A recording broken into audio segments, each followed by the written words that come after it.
되겠어요. 네. 그 화면이랑 목소리 잘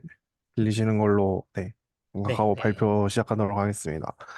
제가 오늘 발표할 논문은, 대규모 언어 모델에서 원비트 시대라고 해서 그 2월 28일에 발표된 논문으로, 아직 어디 저널이나 학회에 게재된 건 아닌 걸로 확인이 됐는데, 그 마이크로소프트 리서치랩에서 발표한 논문으로 최근에 굉장히 이슈를 불러일으켰던 논문입니다. 미리 선 요약을 해드리자면 이제 대규모 그 LMM 모델에서의 가중치를 마이너스 1과 0, 1, 2 세 가지 값을 사용해서 대규모 언어 모델의 코스트를 굉장히 낮췄고 성능에도 큰 차이가 없게 했다고 본인들이 성공했다고 그렇게 발표한 논문으로 이해하시면 될 것 같습니다. 우선 이 대규모 언어 모델의 코스트를 절감하는 것이 왜 필요한지에 대해서 다들 잘 아시겠지만 최근 몇 년 동안 AI 분야에서는 대규모 언어 모델의 연구가 굉장히 눈에 띌 정도로 활발하게 이루어지고 있고 동시에 엄청나게 많은 회사들이 경쟁하면서 성능도 엄청나게 성장을 해오고 있었습니다. 그리고 언어 모델의 크기에 비례해서 성능이 더 좋아진다는 그런 것은 챗 GPT-3만 하더라도 파라미터가 약 1750억 개 정도였다고 하는데 챗 GPT-4는 그에 비해서 이제 파라미터가 약 100조 개 정도라는 숫자로 추정되고 있다고 하는데 이처럼 갈수록 이제 언어 모델이 진화할수록 연산량이 월등히 많아지고 있다는 점을 잘 알고 계실 겁니다. 언어 모델의 성능 평가 경쟁에 있어서 많은 연구자들이 이제 언어 모델의 사이즈가 계속 어쩔 수 없이 성능에 비례해서 커져갔지만 이러한 점은 한편으로는 점점 모델이 헤비해진다는 부작용이 동시에 발생하고 있다는 점을 시사하고 있습니다. 언어 모델의 크기가 커진다는 것은 이제 일반 사용자들에게 배포가 점점 어려워지고 그만큼 많은 전력량을 사용하게 되면서 이로 인해서 굉장히 경제적인 영향에 대한 우려가 발생하고 있다는 점은 여러분들이 잘 아실 텐데 LMM의 성능이 갈수록 좋아지는 시점이지만 모델 사이즈도 함께 커지기 때문에 요즘에는 이런 LMM의 모델 사이즈를 줄이면서도 모델의 성능은 최대한 유지하려는 방법에 대해 연구가 많이 진행되고 있고 오늘 제가 소개해드릴 논문은 이 딥러닝 모델 경영화 방법 중에 하나인 양자화라는 개념을 통해서 오늘 논문을 소개해드리고자 합니다. 오늘 논문 설명을 위해서 양자화에 대한 백그라운드 설명을 드려야 되는데 이 양자화와 관련된 연구가 현재 굉장히 많이 진행되고 있어서 나중에 제가 후속 랩세미나 발표로 양자화와 관련된 발표를 해보도록 약속드리고 오늘은 아주 간단한 수준으로만 설명을 드리도록 하겠습니다. 인공지능은 Y는 FWX라는 식으로 표현할 수가 있는데 가중치 W 곱하기 인풋 X가 아웃풋 Y가 되는 그런 의미이자 어, 인공지능에서 학습이란 X와 Y를 가지고 X가 주어졌을 때 Y를 답으로 내는 가중치 W를 찾는 과정으로 아실 겁니다. 그리고 이 오답 시 W를 수정하고 백프로파게이션을 거치면서 인공지능 모델은 학습을 하게 되는데 결국 이 모델은 인공지능 모델은 가중치 W로 이루어져 있다고 볼 수 있다고 아마 우리 연구실 구성원분들이 이미 모두 잘 알고 계실 겁니다. 이 가중치 W를 기존 LMM들이 많이 사용하던 이제 플로팅 포인트 32라는 표현으로 이제 표시를 하게 되면은 학습을 할 때 그 당시에는 정밀하게 할 수 있어서 정확도 측면에서는 굉장히 이득이 되지만 추론을 하는 인공지능이 추론을 하는 그런 과정에서는 연산이 굉장히 복잡해지면서 시간을 증가시키게 되는 그런 트레이드 오프 관계가 있습니다. 이때 이 가중치 W를 32비트 플로팅 포인트로 표현하는 것이 굳이 필요할까의 질문에서 양자화에 대한 논의가 시작되었다고 알려져 있습니다. 이처럼 LMM을 더 가볍고 빠르게 만들기 위해서 가중치를 경량화하는 연구를 양자화인 퀀타이제이션이라고 부르는데 이 양자화는 플로팅 포인트이자 실수 32비트, 뭐 16비트 같은 그런 플로팅 포인트를 뭐 인티저인 8비트나 4비트로 변환하는 작업으로 큰 모델의 성능을 줄이는 대신에 메모리의 사용량을 줄일 수 있다는 그런 트레이드오프 과정이 있습니다. 예를 들어서 플로팅 포인트 16비트를 이제 인티저 8비트로 줄이게 될 경우에 모델 사이즈는 4분의 1이 되고 추론 속도는 약 2배에서 4배 정도 빨라진다고 알려져 있습니다. 다만 모델 사이즈를 줄이면서 정확도가 저하되는 그런 문제점들이 있었는데 이에 대한 연구들이 활발하게 진행되면서 최근에는 정확도 저하 없이 양자화를 해내는 경우들이 있다고 그런 연구들이 등장을 했습니다. 이번 논문에서 마이크로소프트는 이 32비트 자료형을 1.58비트로 굉장히 극단적으로 변형시키면서 본인들이 성능을 동일하게 유지했다고 주장하는 것이 제가 오늘 발표할 논문의 특징인데 아주 간단하게 부동 소수점 형식에 대해서 잘 모르시는 분들이나 기억이 안 나시는 분들을 위해서 간단하게 설명을 드리자면 부동 소수점 형식은 이제 실수인 리얼 넘버를 컴퓨터에서 표현해내는 그런 방법입니다. 부동 소수점의 구성 요소로는 숫자의 부호를 나타내는 부호 비트, 숫자의 크기를 나타내는 지수부, 숫자의 정밀도를 표현하는 다수부로 구성이 되어 있는데 예를 들어서 실수 파이에 대해서 각기 다른 플로팅 포인트 32비트나 플로팅 포인트 16비트에 대한 표현으로 하게 된다면 표현 결과가 32비트 FP는 3.141592 이런 식으로 저희가 익히 알고 있던 좀 긴 표현 결과가 나오고 이에 반해서 16비트짜리는 3.140625라는 그런 숫자에서 근사를 멈추는 식으로 이렇게 표현되는 결과가 다른 것을 확인하실 수가 있을 겁니다. 이처럼 실수는 무리수를 포함하여 무수히 많은 숫자가 존재하기 때문에 컴퓨터에서는 이 리얼 넘버를 정확하게 표현하기 어렵다고 합니다. 부동소수점 형식은 이런 지수와 가수를 사용해서 실수를 근사적으로 표현하기 위해서 도입한 방식인데 이런 식으로 리얼 넘버인 실수를 얼마나 정확하게 표현할 수 있을지에 대한 정밀도 척도를 기준으로 메모리 사용량이 높으면 높을수록 정밀도가 높은 대신 연산 속도가 느리다는 이런 대략적인 내용은 다들 직관적으로 느끼고 계실 겁니다. 그럼 이제 부동소수점 형식과 관련된 간단한 설명을 이 정도로만 하고 다시 양자화와 관련된 이야기로 돌아가겠습니다. 양자화의 직전 단계에서는 언어 모델이 학습되었다는 가정하에 앞서 학습된 모델의 파라미터를 표현하는 비트 수를 이제 극단적으로 줄인 모델을 생성해내는 것이 이제 양자화 라고 제가 앞에서 말씀을 드렸는데 이 양자화를 대중적으로 사용하기 전부터 사실 이미 모델의 크기를 줄이려는 시도는 꾸준히 있어 왔다고 합니다. 이제 제가 보여드리는 이 페이지가 그런 시도 중에 하나인데 프로그래밍을 하다 보면은 이제 FP32나 16이나 뭐 BP16과 같은 자료형을 보신 적이 있으실 겁니다. 아까 이제 리얼 넘버 같은 경우는 이제 무리수를 포함하여 무한히 많은 숫자가 존재하기 때문에 컴퓨터에서 정확하게 표현하기 어려워서 이제 플로팅 포인트 형식으로 지수와 가수를 사용해서 리얼 넘버를 최대한 근사적으로 표현한다고 말씀을 드렸는데 이때 FP32는 가장 표준이 되는 이제 IEEE 32비트 부동 소수점으로 이제 나타내는 그런 어,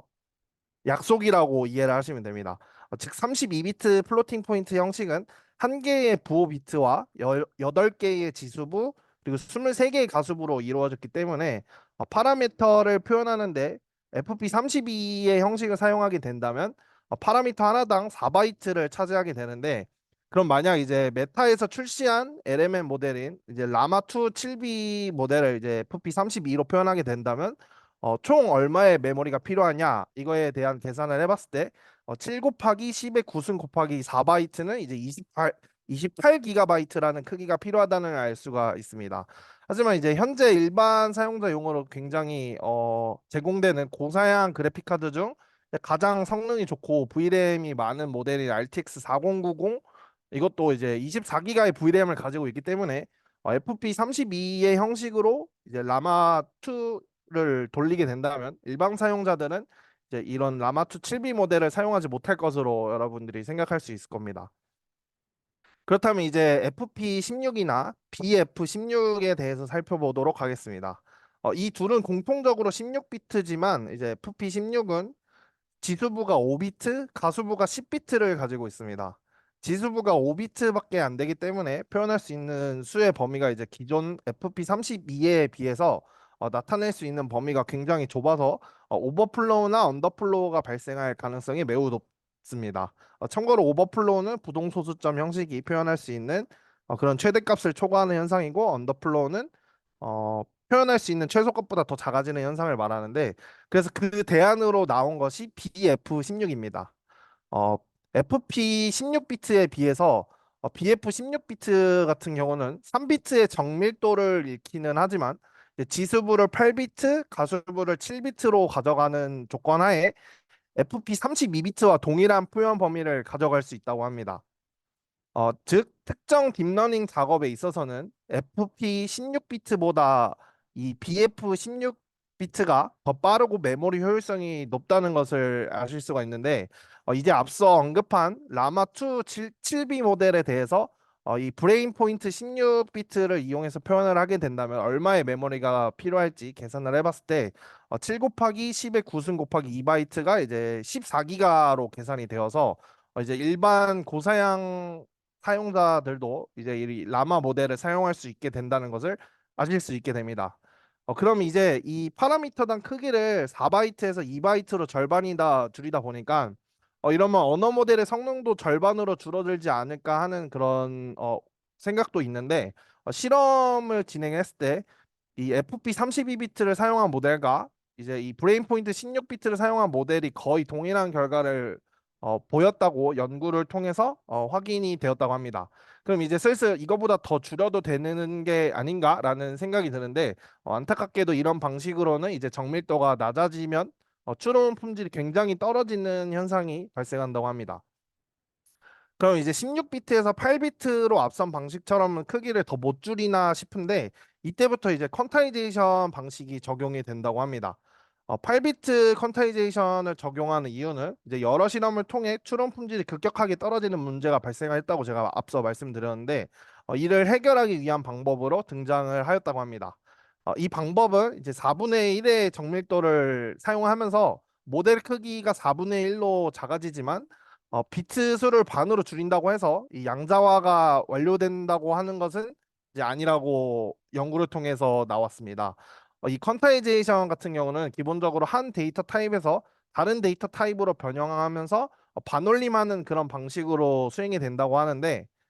이 과정에서 정보 손실이 일어나게 되므로 정밀도 측면에서는 떨어질 수밖에 없다고 합니다. 그래서 이 정보 손실을 최소화하면서 모델의 크기도 최소화하는 방향으로 연구가 계속 이루어지고 있다고 제가 처음에 말씀드렸는데, 가장 일반적인 두 가지 8비트 양자화 기술에 대해서 소개를 드리자면 이제 이 페이지에서 보이는 0점 양자화라는 기술과 이제 다음 페이지에 소개해드릴 최대 절대값 양자화 기법이 있다고 합니다. 0점 양자화 기법 같은 경우는 이제 스케일링을 통해서 최대값을 127과 최소값을 마이너스 127로 만들고 이제 반올림해서 양자화를 하는 방식입니다. 일종의 최대값과 최소값의 평균이 이제 0을 되게 만듦으로써 이제 민맥스 스케일링과 같다고 보시면 되는데, 최대 절대값 양자화인 이 앱, 앱스맥스 컨타이제이션 같은 경우는 이제 모든 값을 최대값으로 나눈 뒤에 인트 8비트의 경우 이제 127을 곱한 뒤 반올림을 하면 된다고 합니다. 그림의 예시에서는 이제 최대 절대값이 5.4로 나오는데, 이 경우에는 모든 값을 이제 5.4로 나누고 127을 곱하면 되는데, 이 값이 결국에 23.5이기 때문에 그냥 모든 수의 23.5를 곱하는 과정이라고 생각을 하시면 됩니다. 그래서 이 23.5를 이제 양자와 이런 연구 분야에서 퀀타이제이션 팩터라고 부르는데, 나중에 이제 이 값을 가지고 또 나누게 되는 과정은 이제 뭐 디퀀타이제이션이라고 하는데, 이처럼 8비트보다 이제 더 양자화를 하는 다양한 방법들에 대한 이제 논문들이 굉장히 많이 있어서 이걸 하나하나 자세히 리뷰해 드리는 건 이제 다음에 후속 발표로 제가 자세하게 설명드리도록 하겠습니다. 그럼 이제 양자화된 비트 수가 적을수록 모델의 성능이 올라가는 게 일반적이고, 양자화를 극한으로 할수록 정보의 손실이 많아지기 때문에 이제 당연한 결과가 벌어지는 게 지금까지의 연구였는데, 이제 오늘 제가 발표해 드리는 논문은 만약 이제 이 양자화를 1비트까지 극한으로 양자화를 진행하게 된다면 모델의 성능이 어떻게 될지에 대한 연구가 오늘 제가 발표하는 논문의 핵심입니다. 사실 이미 작년에 찾아보니까 이제 1비트 비트넷 1비트라는 그런 논문으로 마이크로소프트에서 이미 발표한 적이 있었는데, 그때는 성능이 그렇게 좋지가 않아가지고 뭐 이번 발표 드리는 논문만큼의 이슈였는지는 모르겠지만 이번에 제가 발표하는 이 후속 논문 같은 경우는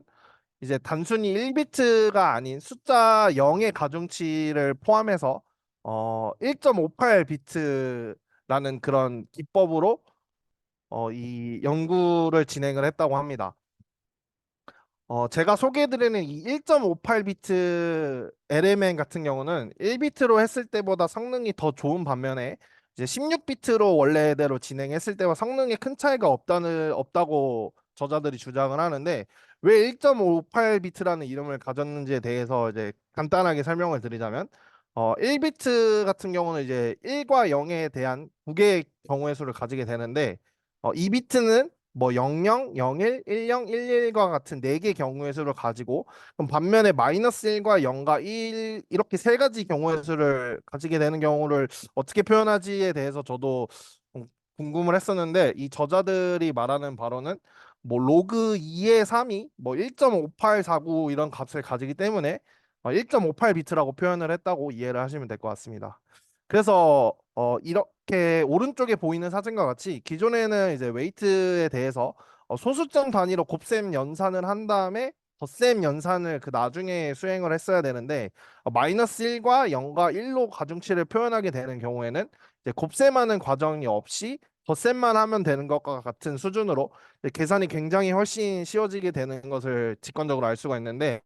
이로 인해서 저자들은 지연 시간과 메모리 소비량, 에너지 비용 등이 크게 줄어들었다고 합니다.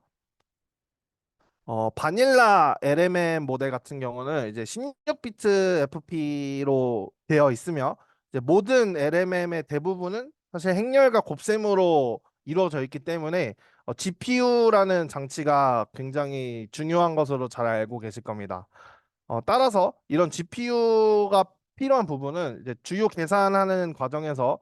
부동소수점의 덧셈과 곱셈 연산이 진행되기 때문에 이 GPU가 필요한 것인데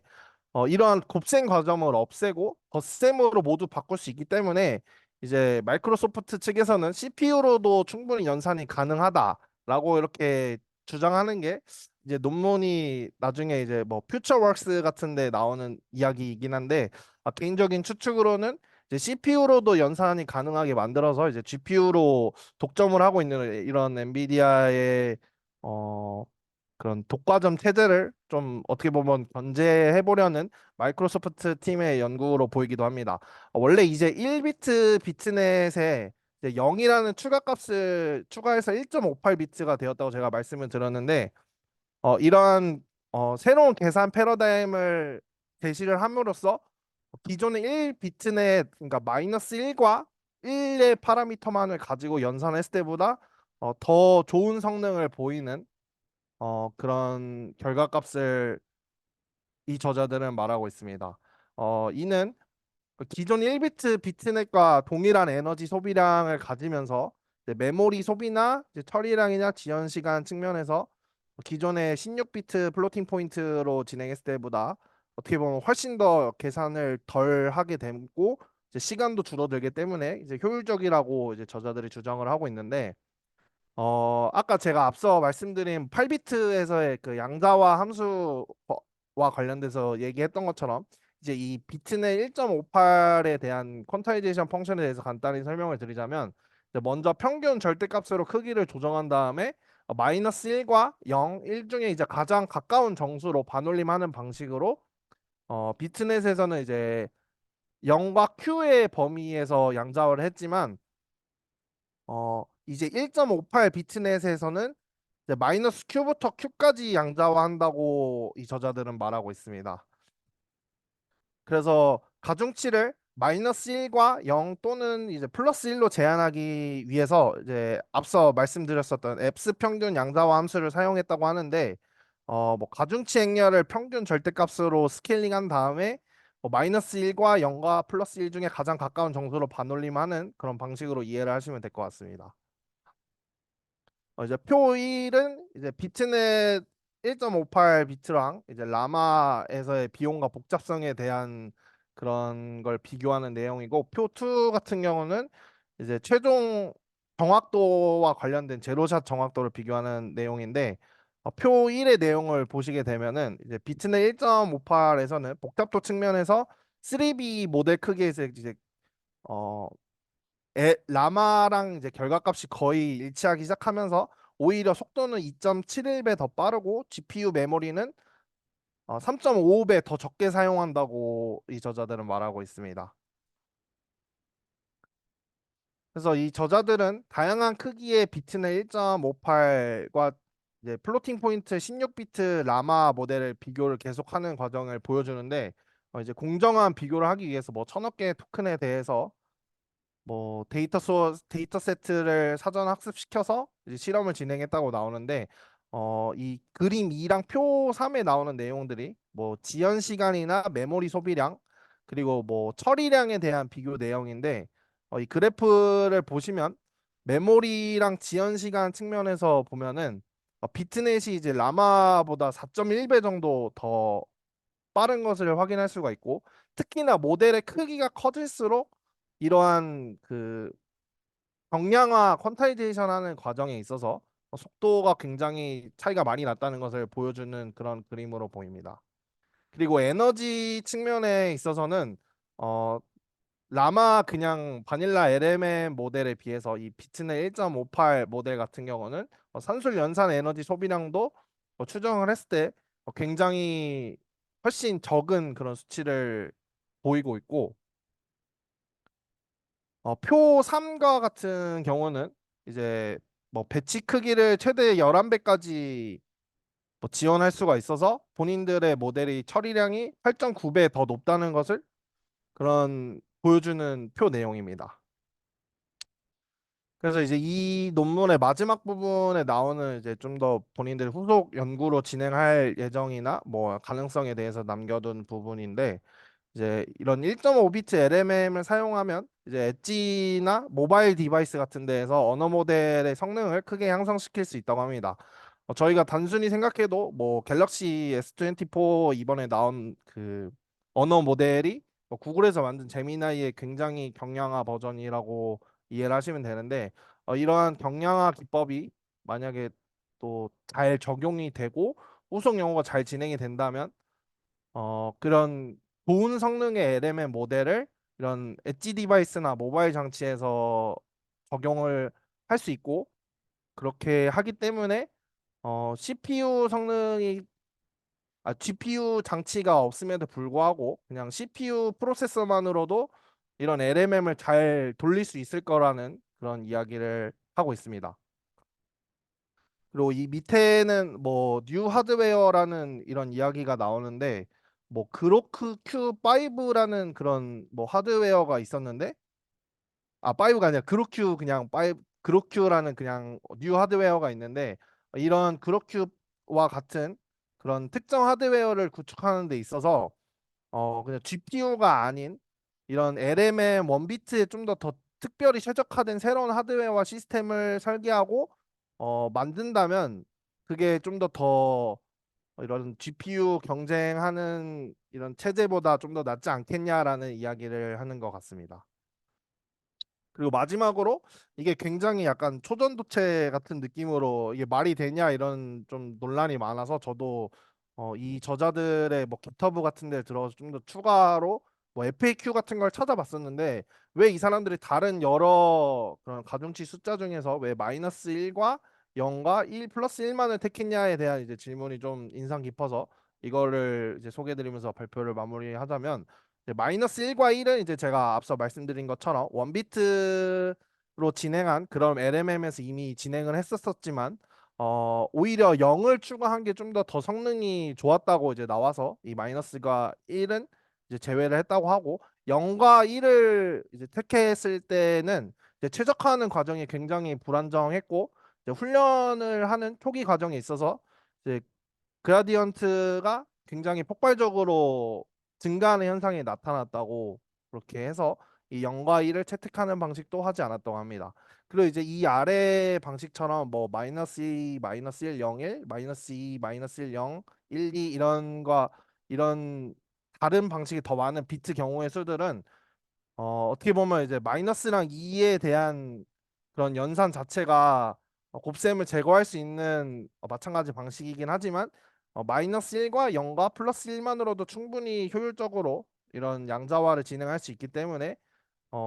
이 이상의 그런 다른 경우에서는 더 추가로 넣지 않았다고 합니다. 네, 이것으로 발표를 마치도록 하겠습니다. 감사합니다.